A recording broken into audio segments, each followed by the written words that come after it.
வணக்கம். கோடையில் சுற்றுலா போகலான்னு திட்டமிட்டிருக்கீங்களா? கண்டிப்பாக உங்களுக்கு இந்த காணொளி ரொம்பவே பயனுள்ளதாக இருக்குங்க.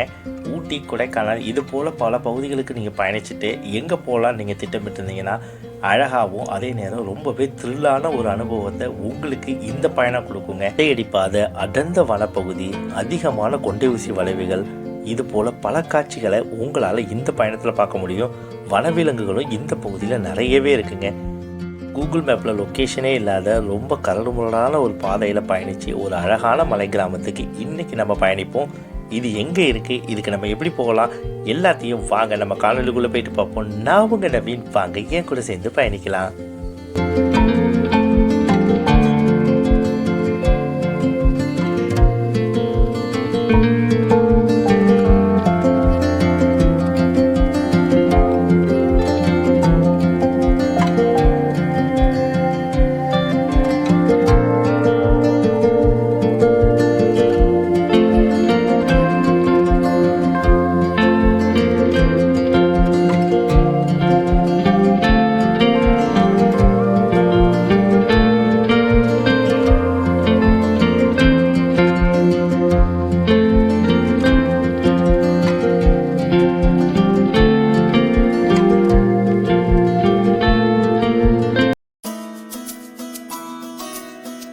வணக்கம், நான் உங்கள் நவீன். இன்றைக்கி நம்ம நீலகிரி மாவட்டத்தில் இருக்கோங்க. தமிழ்நாட்டில் ஒரு சில பேருந்து நிலையம் பார்க்குறதுக்கு அவ்வளோ அழகாக இருக்கும். அதில் ரொம்ப ரொம்ப முக்கியமான ஒரு அழகான ஒரு பேருந்து நிலையம்னு சொன்னால் அது நம்ம இப்போ இருக்கக்கூடிய பேருந்து நிலையம் தான். இந்த இடத்த பார்த்தா நிறைய பேர் கண்டுபிடிச்சிருப்பீங்க இப்போ நம்ம எங்கே இருக்கோம் அப்படின்னு. நம்ம இப்போ கோத்தகிரியில் இருக்கோங்க. இங்கே இருந்தால் நம்மளோட பயணத்தை ஆரம்பிக்க போகிறோம். நமக்கான பேருந்துக்காக தான் இப்போ நம்ம காத்துக்கிட்டு இருக்கோம். நமக்கான பேருந்து வந்துருச்சிங்க. ஹர்ஷன்னு போட்டிருக்கு. அந்த ஊருக்கு நம்ம பயணம் பண்ண போகிறதில்ல. நம்ம பயணம் பண்ண போகிற ஊருன்றது வேறு ஒரு பகுதிங்க. ஒரு வேளை பேருந்து இல்லை அப்படின்றலாம் கொடுத்துருக்காங்க போல். பேருந்துக்கு இன்னும் சரியாக எடுக்கிறதுக்கு 1 மணி நேரம் இருக்குங்க. அதனால தான் பேருந்தில் ரொம்ப மக்கள் இல்லை, ரொம்ப குறைவாக இருக்காங்க. நம்ம இன்றைக்கி பயணம் பண்ண போகிற பகுதிக்கு அடிக்கடி பேருந்து வசதிகள்லாம் கிடையாதுங்க. ஒரு நாளைக்கு மொத்தமாகவே ஒரு 3 பேருந்துகள் தான் இருக்கும். கோத்தகிரியிலேருந்து சரியாக 1:30க்கெலாம் நம்மளோட பேருந்தை எடுத்துட்டாங்கங்க. இன்றைக்கி நம்ம எங்கே பயணம் பண்ண போகிறோம் அப்படின்னா, கோத்தகிரியிலேருந்து ரொம்ப ரொம்ப பக்கத்திலே இருக்கக்கூடிய அதிகமான மக்கள் பயன்பாடு இல்லாத ஒரு கிராமங்க. இந்த ஊருக்கு போகிறதே அவ்வளோ அழகாக இருக்கும். நம்ம இன்றைக்கி செம்மனரை அப்படின்ற ஒரு கிராமம் வரைக்கும் தாங்க பயணம் பண்ண போகிறோம். இது சுற்றுலாத்தலம்லாம் கிடையாது, இது ஒரு மலைவாழ் கிராமம். நமக்கு பயண கட்டணமாக 16 ரூபா வசூல் பண்ணாங்க. ஆனால் கோத்தகிரியிலேருந்து செம்மனரைக்கு கிட்டத்தட்ட ஒரு 25 கிலோமீட்டருக்கு மேலேயாவது இருக்குங்க. 1 மணி நேரமாவது ஆகும் நம்ம பயணம் பண்ணுறதுக்கு. இப்போ கோடை காலத்தில் தாங்க பயணம் பண்ணிகிட்ருக்கோம். நிறைய பேர் இந்த கோடை காலத்தில் நிறைய சுற்றுலாவுக்கு போகணும்னு சொல்லி பயணத்தை திட்டமிட்டு இருப்பீங்க. அவங்களுக்கெல்லாம் இந்த கோத்தகிரி ரொம்ப முக்கியமான ஒரு பகுதிங்க. ஊட்டி, கொடைக்கானல்லாம் அதிக தடவை போனவங்களுக்கு கோத்தகிரி நிறைய பேர் போகாமல் இருந்தீங்கன்னா கண்டிப்பாக இங்கே வாங்க. அதை விடையே ரொம்ப அழகான ஒரு பகுதி தாங்க இது. இந்த மாதிரி தேயிலையெல்லாம் இப்போ நம்ம பார்க்க போகிறதில்ல. இது கொஞ்ச நேரம் வரைக்கும் தாங்க நம்ம இந்த மாதிரி பயணம் பண்ணுவோம். அதுக்கப்புறம் தான் முக்கியமான பயணமே இருக்குது.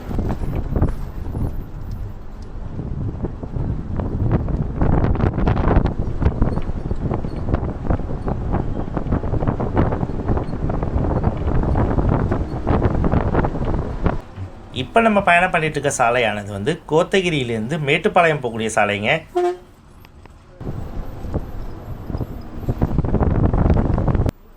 நம்ம இப்போ கோத்தகிரியிலேருந்து பக்கத்துலேயே இருக்கக்கூடிய ஒரு சிறிய நகரமான அரவேணு அப்படின்ற ஒரு பகுதிக்கு வந்திருக்கோங்க. இதுக்கப்புறம் குஞ்சப்பனை அப்படின்னு ஒரு பகுதி இருக்கும்.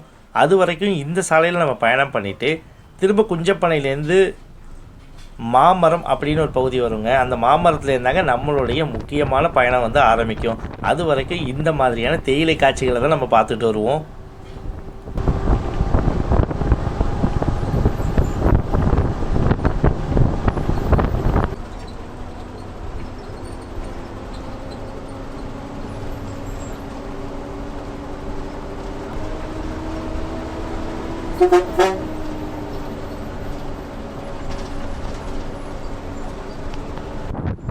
நம்ம இப்போ பயணம் பண்ணிகிட்டு இருக்கக்கூடிய செம்மனரை அப்படின்ற பகுதியில் தங்கும் விடுதிகளோ உணவகங்கள் இந்த மாதிரியான எதுவுமே இருக்காதுங்க. முழுவதுமே ஒரு வனத்துக்குள்ளே தான் நம்ம பயணம் பண்ணுவோம்.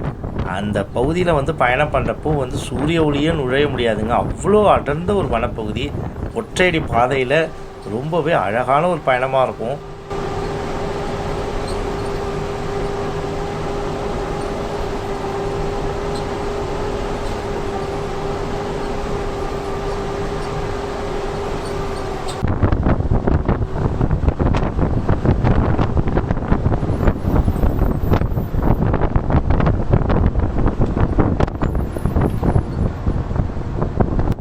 நம்ம இன்றைக்கி பயணத்தை திட்டமிட்டதுக்கு முக்கிய காரணம் இன்றைக்கி இங்கே மழை பெய்யும் அப்படின்றதுனால தாங்க.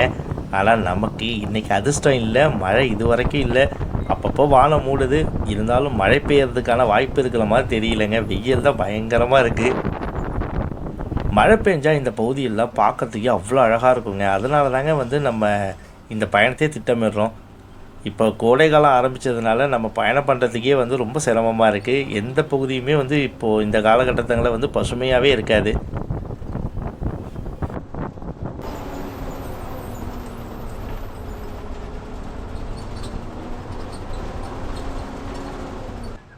நீங்கள் பார்க்குற இந்த பகுதி தாங்க மாமரம். இந்த பகுதியிலேருந்து தான் நம்ம உள்ளே போய் செம்மனரை அப்படின்ற பகுதி வரைக்கும் போவோம். இங்கேருந்து இப்போது குஞ்சப்பனை அப்படின்ற ஒரு பகுதிக்கு போயிட்டு அங்கே வந்து ஒரு பள்ளிக்கூடம் ஒன்று இருக்குங்க. அதுக்காக தான் வந்து இந்த பேருந்து போகுது அப்படின்னு நினைக்கிறேன். நம்மள்ட்ட விசாரித்த வரைக்குமே அவங்கெல்லாம் என்ன சொல்கிறாங்க அப்படின்னா அந்த மாதிரி தான் சொல்கிறாங்க. அவங்களெல்லாம் அழைச்சிக்கிட்டு அதுக்கப்புறம் அந்த மலைவாழ் கிராமத்துக்கு வந்து போகுதுங்க.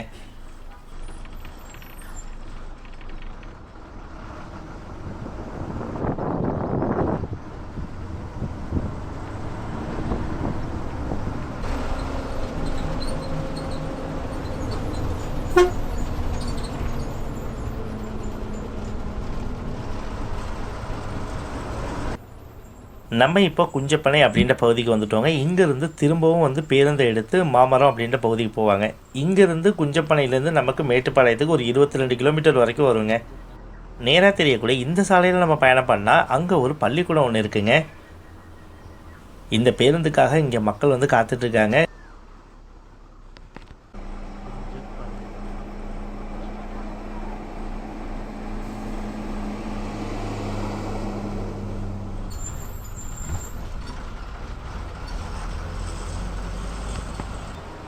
நம்ம இப்போது திரும்பவும் மாமரம் அப்படின்ற பகுதிக்கு வந்துட்டோங்க. இங்கேருந்து இன்னும் ஒரு 10 கிலோமீட்டர் பயணம் பண்ணி செம்மனரை அப்படின்ற பகுதிக்கு போவோங்க. இங்கே சாலையை பாருங்கள் எந்த அளவுக்கு குறுகலான சாலையாக இருக்குன்னு. இதை விட இன்னும் பயங்கரமாக இருக்குங்க இந்த சாலையில் நம்ம பயணம் பண்ணுறது. இதுக்கப்புறம் தாங்க உங்களுக்கு வந்து இருக்கக்கூடிய இந்த காட்சிகளெல்லாம் பாருங்கள். நீங்களே சொல்லுங்கள் இந்த சாலை எந்த மாதிரி இருந்துச்சுன்னு. நம்ம இதுக்கு முன்னாடி ஒரு தடவை இந்த பகுதிக்கு வந்து பயணம் பண்ணோங்க. அப்போ இங்கே இருக்கக்கூடிய கிராமத்து மக்களெல்லாம் சந்திக்கவே முடியலை. அதனால தான் சரி இந்த வாட்டியாவது சந்திக்கலான்னு பயணத்தை திட்டமிட்டிருந்தோம். இந்த வாட்டியும் அதுக்கான வாய்ப்பு இல்லைன்ற மாதிரி தாங்க தெரியுது. அது என்ன அப்படின்றத நான் உங்களுக்கு சொல்கிறேன்.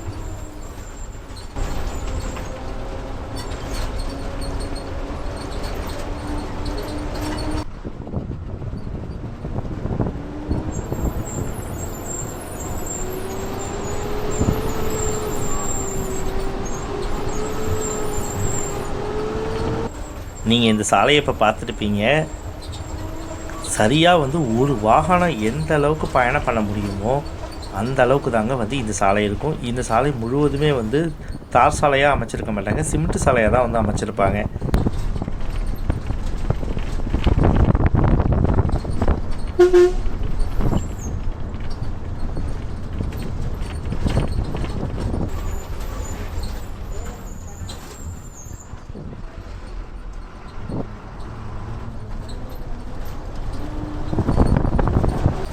நம்ம இப்போ பயணம் பண்ணிட்டு இருக்கக்கூடிய இந்த மலை கிராமத்துக்கு கடந்த 2 வருடங்களுக்கு முன்னாடி தாங்க வந்து பேருந்து வசதியே கொடுத்துருக்காங்க. அது வரைக்குமே இந்த மக்கள் எல்லாமே அன்றாட வாழ்க்கைக்கு வந்து நடந்தே தான் வந்து பயணம் பண்ணியிருக்காங்க.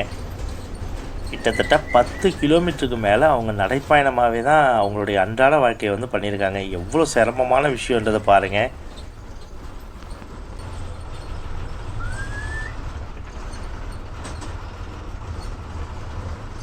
நம்ம இப்போது கோழிக்கரை அப்படின்னு சொல்லக்கூடிய ஒரு மலைவாழ் கிராமத்துக்கு தாங்க வந்திருக்கோம்.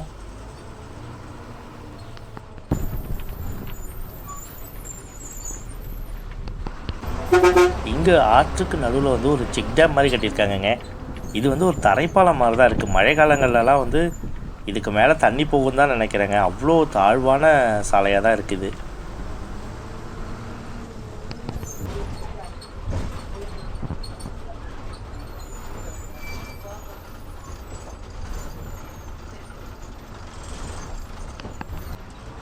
இந்த சாலையெல்லாம் பாருங்களேன் எந்த அளவுக்கு பயங்கரமாக இருக்குன்னு. எவ்வளோ பயமாக இருக்குது பாருங்கள்.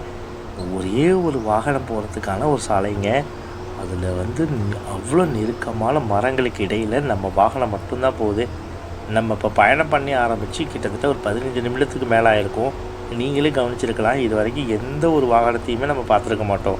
இந்த பகுதி தடை செய்யப்பட்ட பகுதியெலாம் கிடையாதுங்க. யார் வேணாலும் இந்த பகுதிக்கு வந்து பயணம் பண்ணலாம். இருந்தாலும் கூட இங்கே அதிகமான வாகனங்கள்லாம் நம்மளால் பார்க்கவே முடியாது.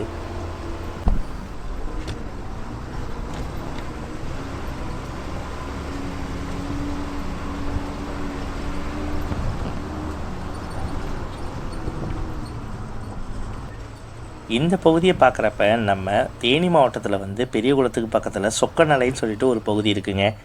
அங்கே வந்து பேருந்து வசதிகள்லாம் கிடையாது. ஜீப்பில் மட்டும்தான் போக முடியும். அங்கே எந்த மாதிரியான ஒரு சாலை இருக்குமோ அதே மாதிரி தாங்க இருக்கும். அங்கே சாலையே வந்து கற்களை வச்சு அமைச்சிருப்பாங்க. ஆனால் இங்கே தார் சாலை போடாமல் சிமெண்ட் சாலை போட்டிருக்காங்க. இருந்தாலும் இந்த சாலை அவ்வளோ கடினமான சாலையாக இருக்குங்க. அந்த காணொலி இது வரைக்கும் நீங்கள் பார்க்கல அப்படின்னா நான் டிஸ்கிரிப்ஷன் லிங்க் கொடுக்குறேன், கண்டிப்பாக பாருங்கள். அந்த மாதிரிலாம் கிராமங்கள்லாம் இருக்கா அப்படின்னு உங்களுக்கே ஆச்சரியமாக இருக்கும். அந்த மாதிரி இருக்குங்க அந்த கிராமம். இங்கே வந்து ஒரு 2-3 மலை கிராமங்கள் இருக்குங்க நம்ம செம்மனரை போகிறதுக்கு முன்னாடி.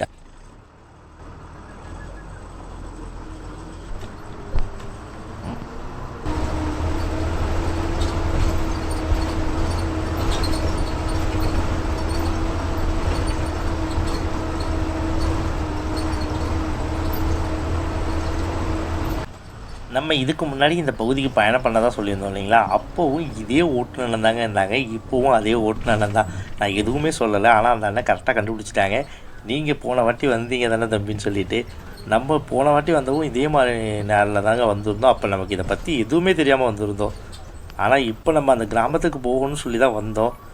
என்ன பிரச்சனை ஆயிடுச்சுன்னு பார்த்தீங்கன்னா, இந்த வாகனமே வந்து வேறு ஹர்ஷன் சொல்லக்கூடிய அந்த வாகனத்தை தாங்க வந்து பயன்படுத்திகிட்டு இருக்காங்க.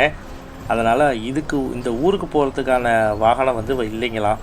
அதனால் அடுத்த பேருந்து வந்தால் தான் வரும். அதுக்கப்புறம் உங்களுக்கு பேருந்து வசதி கிடையாது அப்படின்னு சொல்லிட்டாங்க. அதனால் நம்ம வேறு வழியே இல்லாமல் இதே பேருந்துலேயே நம்ம திரும்ப வேண்டிய சூழ்நிலை ஆயிடுச்சு.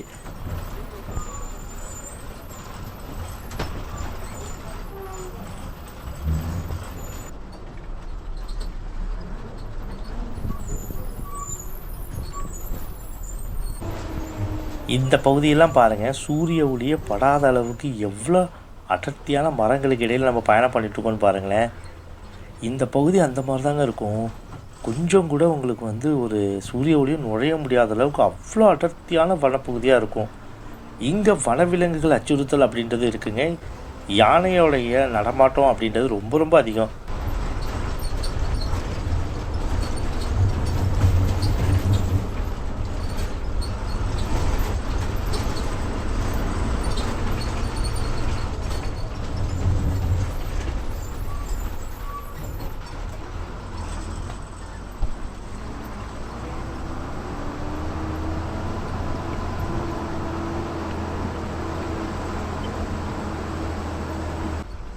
நீங்கள் இந்த பகுதிக்கு வந்து சுற்றி பார்க்க வரீங்க அப்படின்னா காலையில் 6 மணிக்கு வரீங்கன்னா மாலை 5 மணிக்குள்ளே இங்கேருந்து திரும்புகிற மாதிரி பார்த்துக்கோங்க.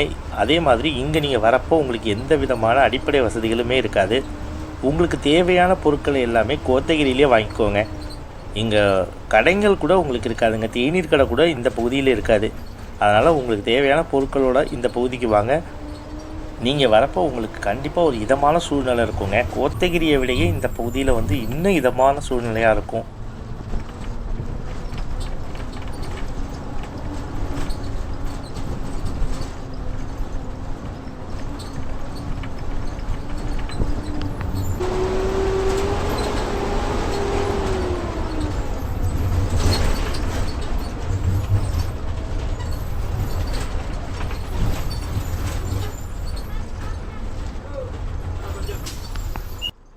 இங்கேருந்து இன்னும் ஒரு 3 கிலோமீட்டர் நம்ம பயணம் பண்ணோம்னா இங்கே இன்னொரு மலை கிராமம் ஒன்று இருக்குங்க. அதுக்கு பேருந்து வசதிலாம் கிடையாது, நடந்தே தான் போகணுமா. இங்கே இறங்குறவங்க எல்லாமே நடந்தே அந்த ஊருக்கு போவாங்களாம். யானை காட்டுக்குள்ளே எந்த அளவுக்கு பாதுகாப்பே இல்லாமல் இந்த மக்கள் வாழ்ந்துட்டுருக்காங்க பாருங்கள்.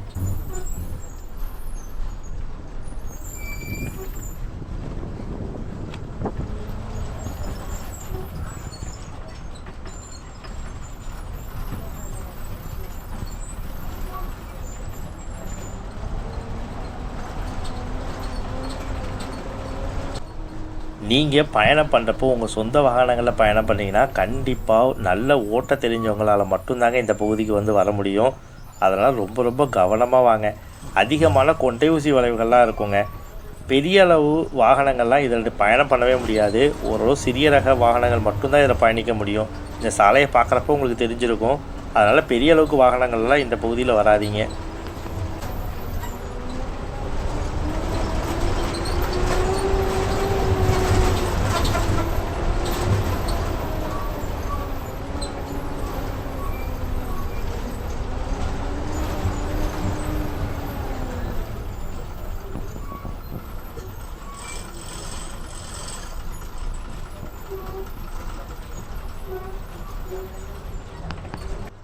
நீங்கள் இங்கே பார்க்குறீங்க இல்லைங்களா இந்த ஆறு, இந்த ஆற்றுல எப்போவுமே தண்ணி இருக்குமாங்க. கோடை காலத்தில் கூட இங்கே நம்ம பயணம் பண்ணோம்னா தண்ணி இருக்குமா. இப்போவே நம்மளே கோடை காலத்தில் தான் பயணம் பண்ணிகிட்ருக்கோம். பருவமழையில் பயணம் பண்ணுறப்போ இந்த சாலையை முழுகடித்த மாதிரி வந்து வெள்ளம் போகுமாங்க.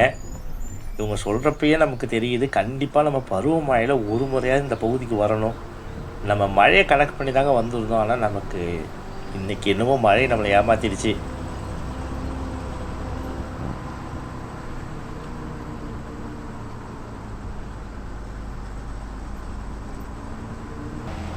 இப்போ நம்ம பார்த்தோம் இல்லைங்களா இந்த ஆறு, இந்த ஆற்றுல தான் வந்து திரும்ப வரப்போ வந்து சாப்பிடுவாங்களாங்க.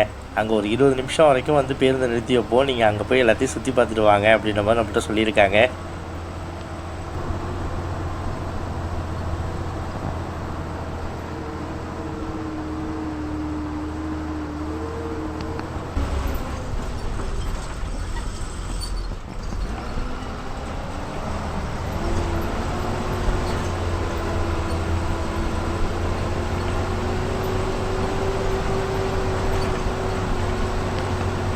நீங்கள் இந்த பகுதிக்கு எந்த நாளில் வேணாலும் சுற்றி பார்க்க வாங்க. ஆனால் பெரும்பாலும் ஜூன் மாதத்துலேருந்து இந்த செப்டம்பர், அக்டோபர், நவம்பர் இந்த மாதத்தில் வந்தீங்க அப்படின்னா இந்த இடமே வேறு மாதிரி இருக்கும்.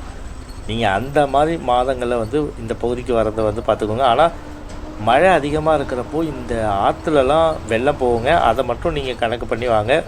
ரொம்ப அதீத கனமழையில் ரெட் அலர்ட் இந்த மாதிரி சமயங்களில் வந்துடாதீங்க இந்த பகுதிக்கு.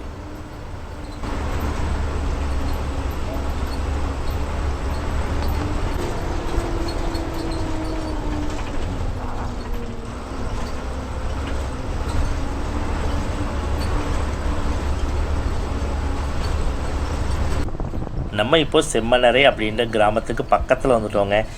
கிட்டத்தட்ட ஒரு 10 கொண்டை ஊசி வளைவுகளை கடந்து தான் வந்திருக்கோம். இந்த சாலையும் இந்த கொண்டை ஊசி வளைவுகளும் இந்த அடர்த்தியான இந்த மரங்களும் சொல்ல வார்த்தையே இருக்காதுங்க. நீங்கள் இந்த பகுதிக்கு பயணம் பண்ணி பார்த்தீங்கன்னா, நம்ம காணொலியில் பதிவிடுறதை விட நீங்கள் இந்த பகுதிக்கு நேரில் பார்த்தீங்க அப்படின்னா உங்களுக்கு இன்னுமே நிறையவே பிடிக்குங்க.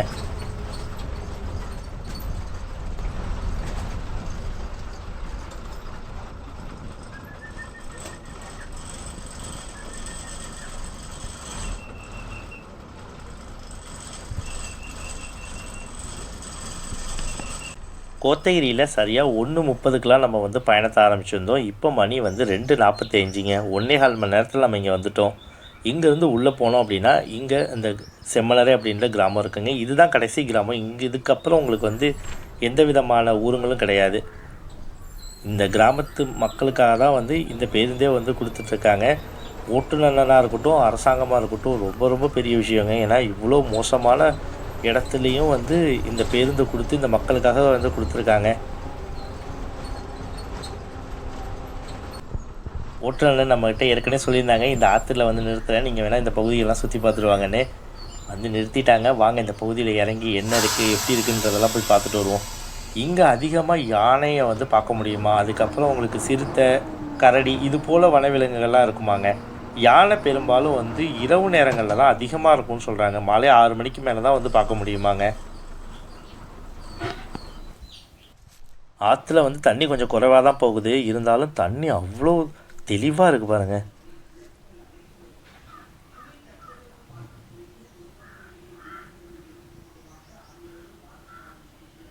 ஏதோ வந்து ஒரு ஷூட்டிங் ஸ்பாட் மாதிரி இருக்குங்க இந்த இடத்த பார்க்குறப்ப.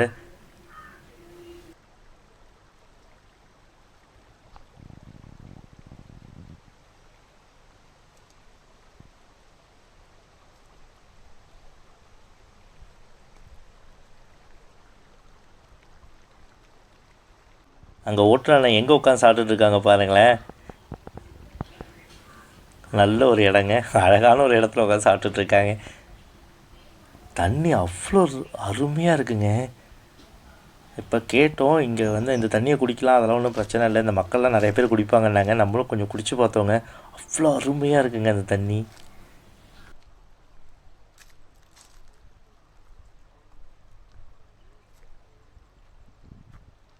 ஓகேங்க, இந்த காணொலியை நான் இதோட என் படிக்கிறேன். வேறு ஒரு இன்ட்ரெஸ்டிங்கான வீடியோவில் நான் உங்களை மீட் பண்ணுறேன். நான் உங்கள் நவீன். என் வீடியோ உங்களுக்கு பிடிச்சிது அப்படின்னா சப்ஸ்கிரைப் பண்ணி ஷேர் பண்ணுங்கள். ஹேவ் அ நைஸ் டேங்க. நீங்கள் இந்த பகுதிக்கு பேருந்தில் வரீங்க அப்படின்னா ஒரு நாளைக்கு மொத்தமாக 3 பேருந்துகள் இருக்குங்க. அது எந்தெந்த நேரத்தில் இருக்குது அப்படின்றத நான் டிஸ்கிரிப்ஷன் லிங்க்கில் கொடுக்குறேன், மறக்காமல் பாருங்கள்.